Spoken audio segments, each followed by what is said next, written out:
Hello everybody, how you doing? My name is Pete, also known as Lord Petey TV. I'm here to tell you all and finish up the rest of this season.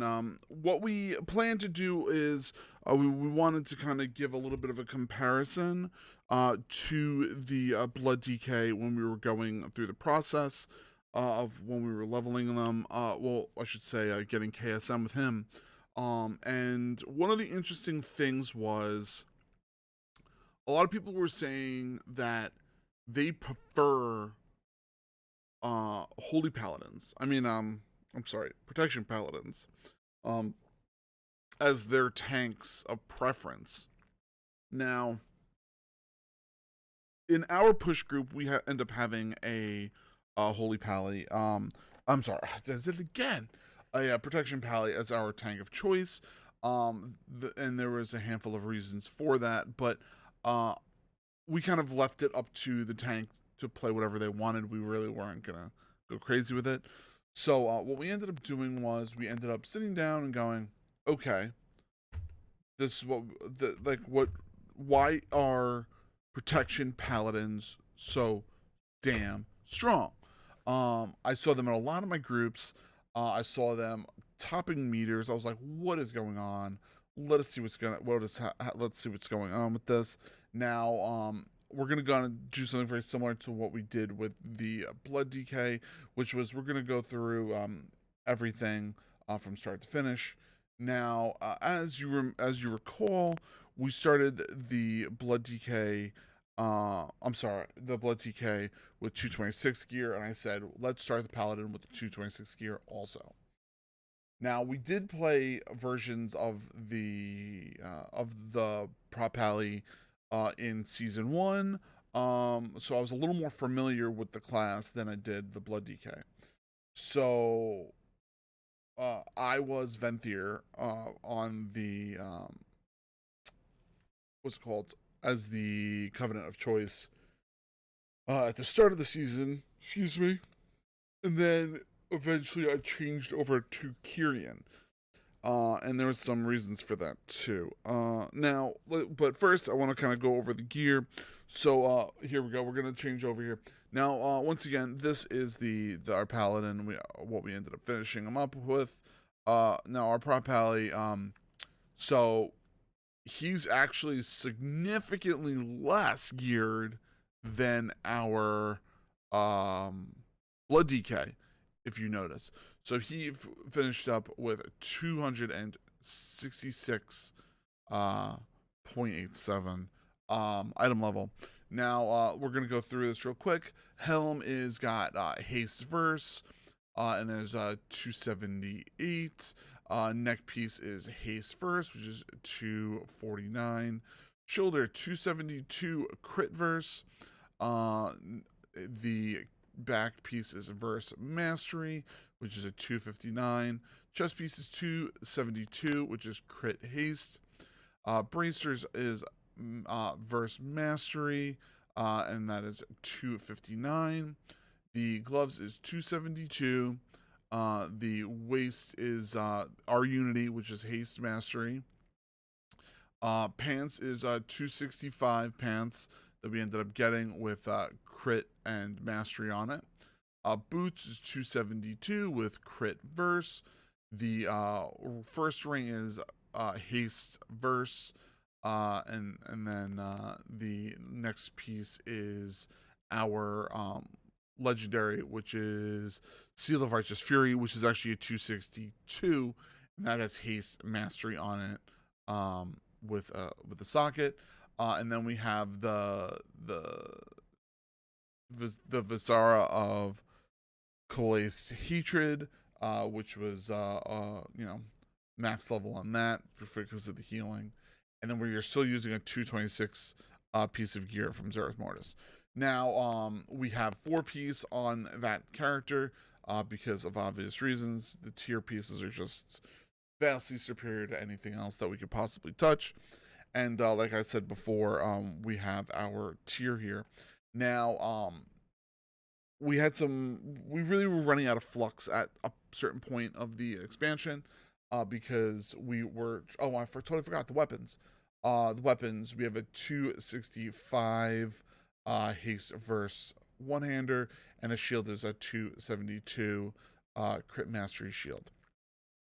We started running out of the flux because towards the beginning of trying to get everything put together, and I just never upgraded the ring. I didn't see if I didn't see it was necessary to be able to have that double Legos that are both 291. So I wasn't pushing it. I wasn't gonna try. I was like, well, this is fun.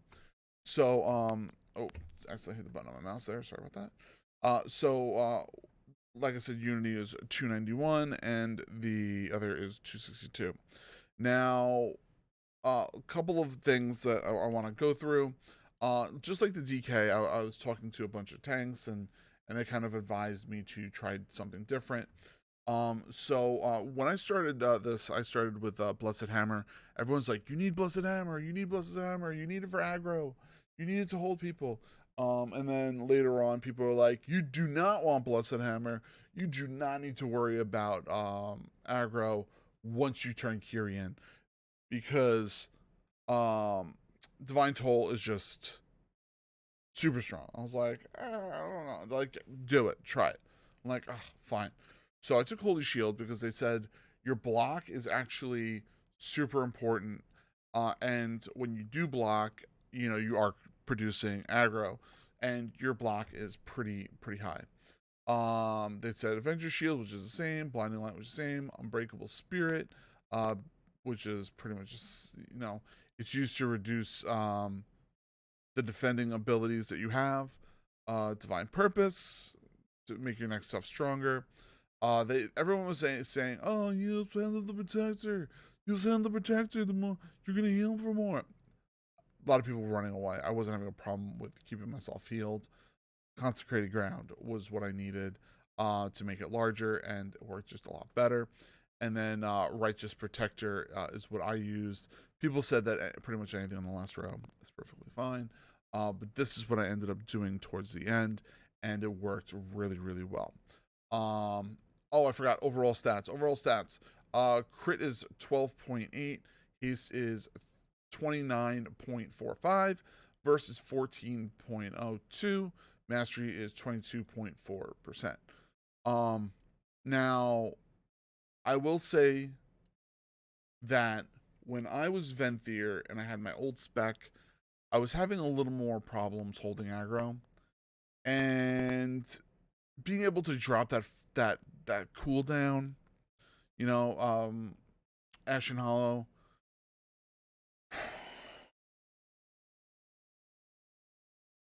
Ashen Hollow is an ability that is like no other. I ended up having massive amounts of someone's messaging me.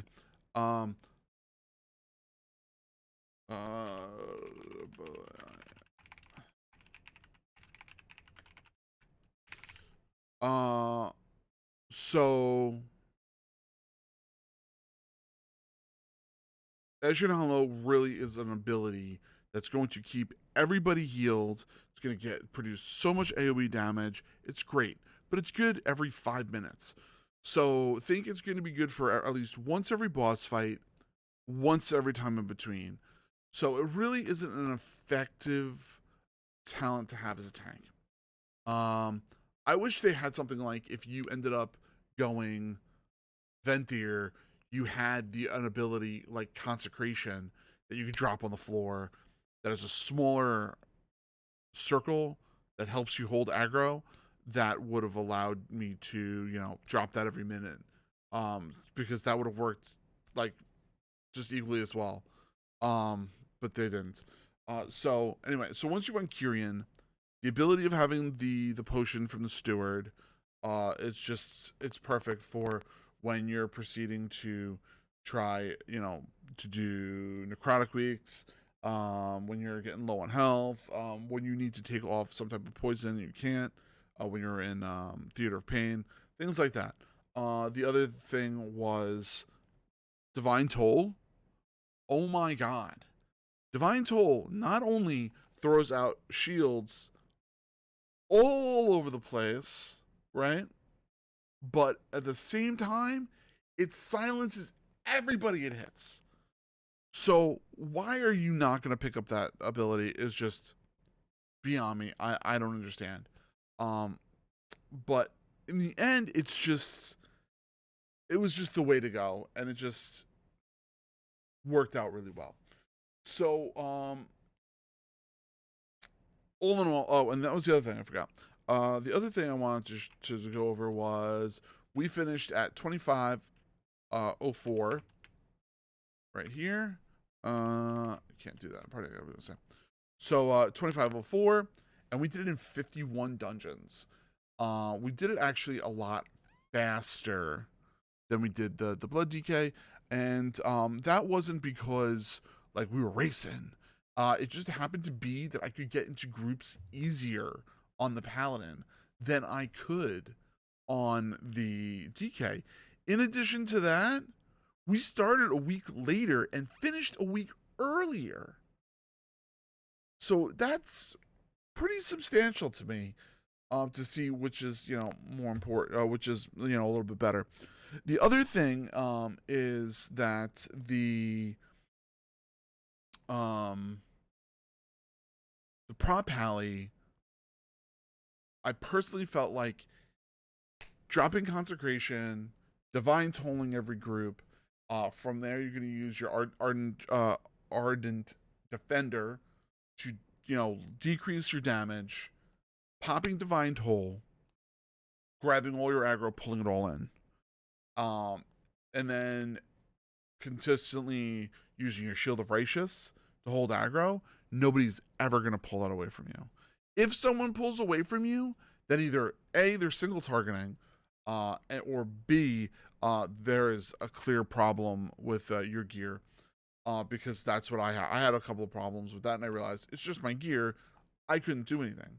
And when you're upgrading stuff on your pally, and you're going to be a prop pally, shield.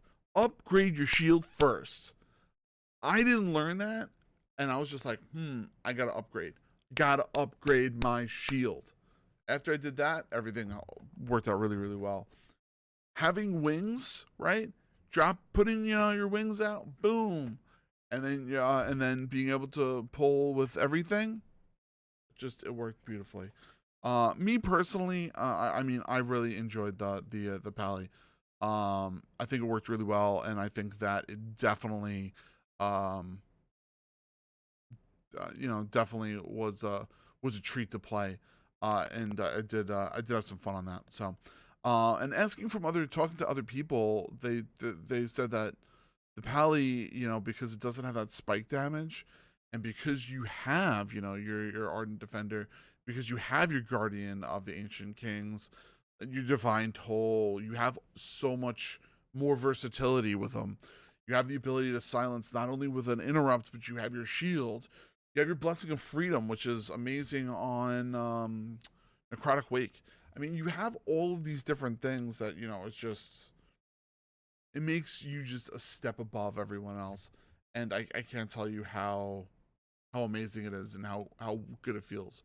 So yeah, so definitely take the time and do that, and give them a try. Excuse me, I'm sorry. All right, so thank you again, everybody. My name is Pete, also known as Lord PDTV. Please go and check us out on Twitch every single Monday through Friday from 3 p.m. to 11 p.m. We've been sleep training my son, so I am very much exhausted. But everything is going well. So please stop on by, say hello, and we'll see you soon. I hope you enjoyed the Paladin series for tanking, or as I like to call him, the interrupting king, because this guy just interrupts everything. I just feel like he is way more versatile. So anyway, thanks again. Have a fantastic rest of your day. I'll see you all soon. Bye, everybody.